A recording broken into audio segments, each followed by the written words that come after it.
తల్లి. మీరు ఏం చేస్తామంటే తమలపాకు గుంటుకప్పలు నున్నది దంచి జై రాజు అంటుంది.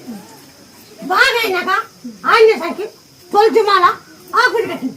కా తల్లి ఇక్కడ ఈ పిల్లోడికి నమ్మకం తక్కువ లేదు. 12 సంవత్సరాల వరకు మీకు బాగుంటుంది మీరు అందరూ చెప్తున్నారు. అంతా నీ బాధ్యత.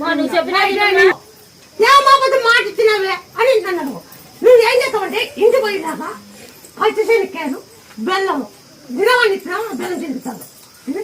బెల్లము చెనక్కాయలు పచ్చిశనక్కాయలు బెల్లం చేతిస్తాను. పచ్చి చెనక్కాయలు బెల్లం ఇస్తాను. మార్పిడి లేకుండా చెప్తాం. డాక్టర్ ఉండడే డాక్టరు రక్త కణాలు లేవు, పసిరికలు అవుతున్నాయి. ఈ పిల్లలకి కష్టం, నీకు బతికేది కష్టం అని చెప్తుంటే నీ దగ్గరికి వచ్చిన తల్లి కాపాడాలా. మీకు మేపాలు ఇస్తాయా? మేపాలు